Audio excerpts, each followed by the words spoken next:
अब प्रसंग चल रहा है कि भजन करो उस रबदा जो दाता है कुल सबका। जैसे हम श्री ब्रह्मा जी, श्री विष्णु जी, श्री शिव जी की पूजाएं करते हैं तो इन भगवानों की सतिथि इस ज्ञान से पता चलेगा। अब क्या होता है कि जब भगवान शिव ने देखा कि अस्थि पिंजर भी नहीं रहा तेरे पास, फिर उसका मोह भंग हो गया। मोह भंग हुआ तो उसने जो सोचा कि ये हालत मेरी किस कारण से हुई। उसने अपनी सूझबूझ से ये ढूंढा, इसका कारण खोजा कि भी मैंने विवाह करवाया और पत्नी पर विश्वास किया, मेरी पत्नी ने मेरे से विश्वासघात किया, मेरे से पीछे से जाकर के एक परपुरुष से इसने बात की और अन्य रूप धारण कर लिया। ये कुछ भी कर सकती थी, जिस कारण से वो अक्षुब्ध हो गया और उससे बात करनी बंद कर दी कि मैं तेरे ऊपर बहुत विश्वास करता था, तू भी विश्वासघातन निकली, तो मैं किस पे विश्वास करूं। इस निष्कर्ष से भगवान शिव ने सोचा कि मैंने विवाह करवाया तो पत्नी में मोह हुआ और पत्नी बेवफा निकली।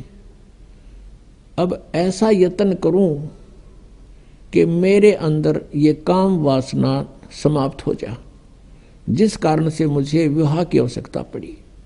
इसका मूल नाश करने के लिए वासना का भगवान शिव ने कहते हैं 88,000 वर्ष तक घोर तप किया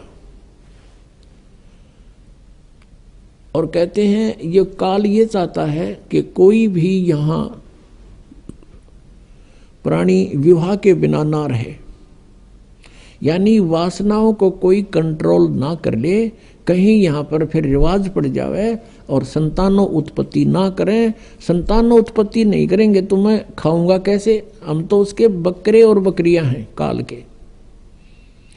इसलिए उसका पूर्ण प्रयत्न रहता है, भरसक प्रयत्न रहता है कि कोई भी प्राणी वासना रहित ना हो जाए। अब उसने क्या किया, कामदेव को एक पुरुष रूप तैयार करके वहां भेज दिया। अपना आत्मा जैसे ऑल आउट होती है, ऑल आउट को कहीं लगा दिया जाओ घर के कमरे किसी कक्ष में, तो वहां मच्छर चक्कर काटना शुरू कर देते हैं, उसमें ऐसे डगमगा जाते हैं, गिरने लग जाते हैं, उनके बस की बात नहीं होती।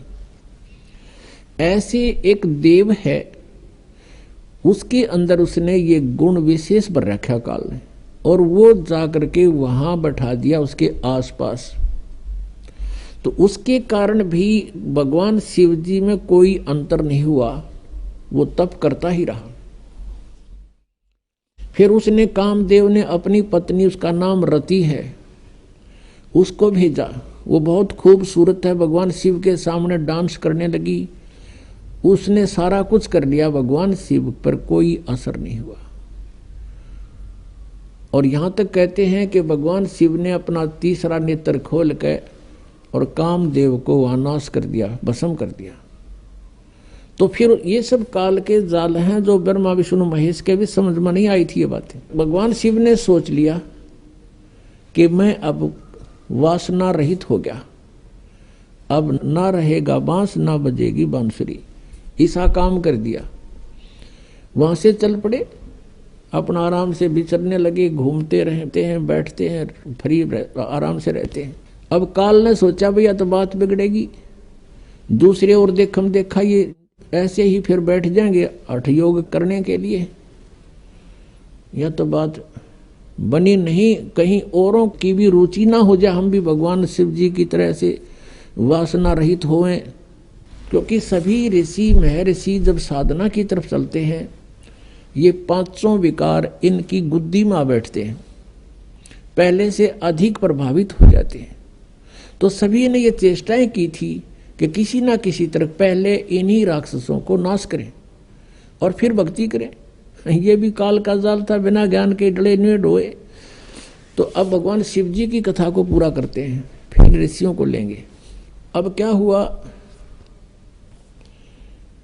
अब काल ने ब्रह्म ने सोचा ये और व्यक्ति नो सोच बैठेंगे ऋषि महर्षि, भगवान शिव ने तो कर दिया काम, ये तो वासना रहित हो गया और हम पीछे रह गए, कहीं वो बीजा समाधि लावें, इस तो पहला कर दूं काम।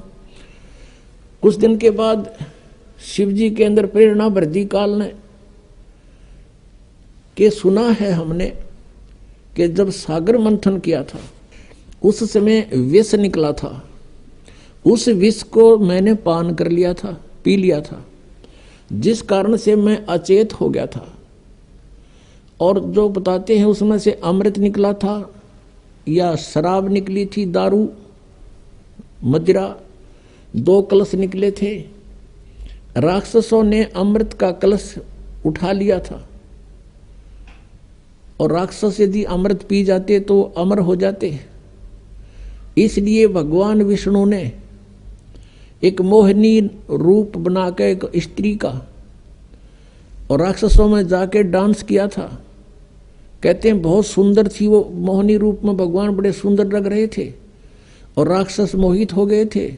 राक्षसों से वो अमृत का कलश सिर पे रख के डांस करती करती उनको मदहोश कर दिया था।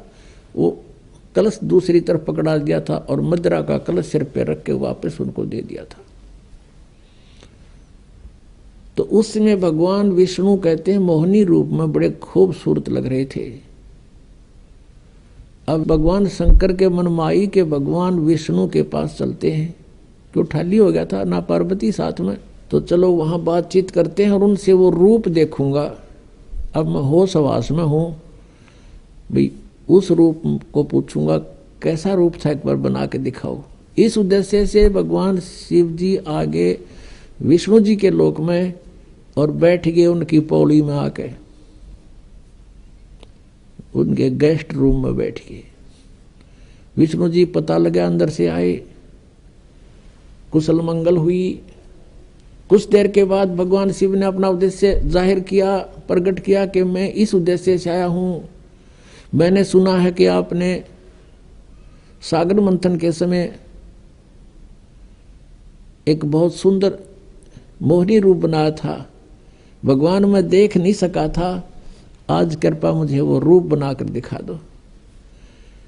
भगवान विष्णु हंसने लगे कि हे भोलेनाथ, वो तो कोई सर्कमस्टांस थे और जब वो बनाना पड़ गया, ये बताओ नहीं रूप बनाऊं, कोई बात हुई या मुझे शर्म लगेगी।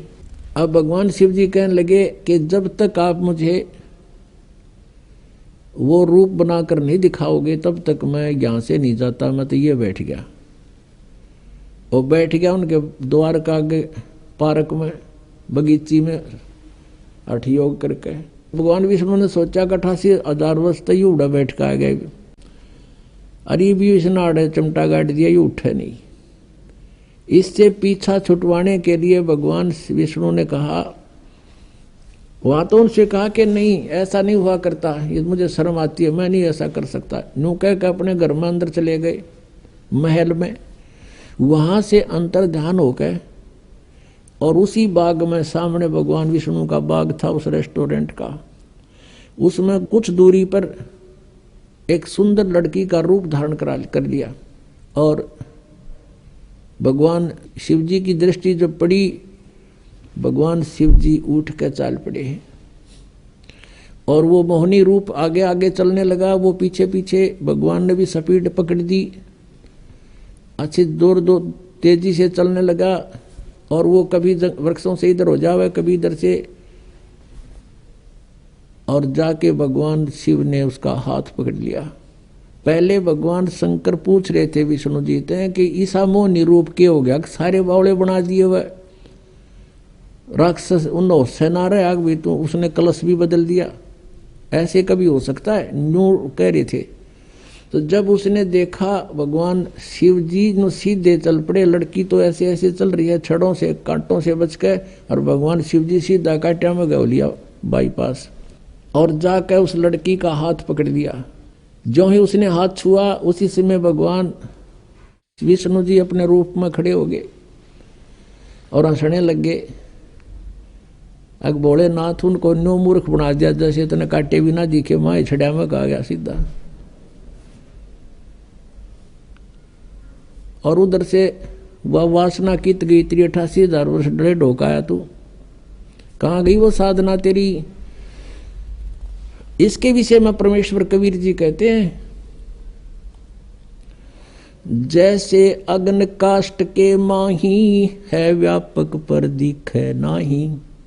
ऐसे कामदेव पर चंडा, व्यापक सकल दीप नौखंडा। कि जैसे अग्नि काष्ठ के अंदर लकड़ी में विद्यमान है पर दिखाई नहीं दे रही, ऐसे ही ये वासना आपके प्रत्येक प्राणी के अंदर विद्यमान है। और जब ही इसको थोड़ी सी भी कहीं से आंच मिल जाएगी, आग ज्यों की त्यों है। परमेश्वर कहते हैं जिन साधनाओं को तुम कर रहे हो, इनके आधार से विकार मरे मत जानियो। जैसे भूबल में आग, जैसे गोस्सा होता उपले, या कोई अग्नि को जो लकड़ी जल जाती है, धंधकती रह जाती है, उसको अंगार बोलते हैं। उस अंगार को राख में दबा दिया जाता है और कुछ घंटों के बाद उस राख को ऊपर से ऐसा लगता है जैसे ये बिल्कुल शांत हो चुकी है, उसमें कोई हीट नहीं रहती, गर्मी नहीं होती। और जब उसको निकाला जाता है तो वो आग, वो लकड़ी पहले से भी अधिक तेज मिलती है, धंधकती मिलती है। वो कोयला